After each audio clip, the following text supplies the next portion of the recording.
ok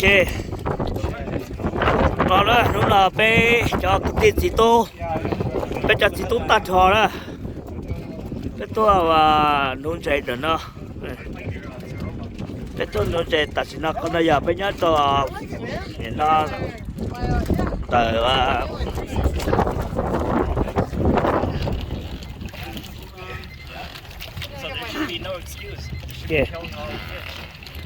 giờ bé cho chị tô cái tiền chị tô nữa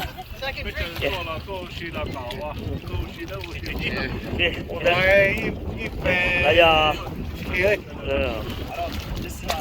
bé sẽ được tí xí đó còn đâu lúc còn mà cả nó giờ nó như sủa nè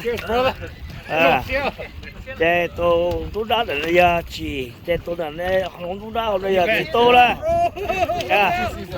để giờ tôi vừa để ok để đi nhớ rồi là tôi cho sân nó để cứ tại đây xin khai xe tôi không nói là đâu trả trả rồi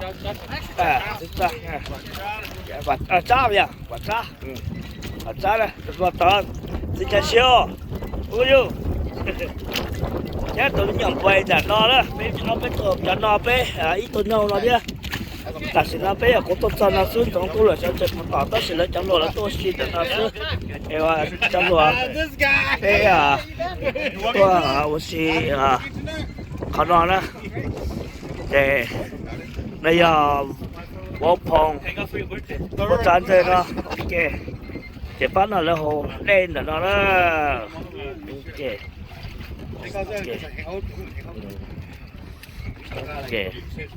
ok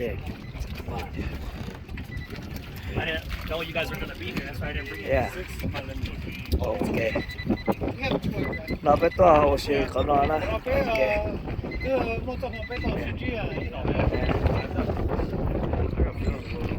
Yeah.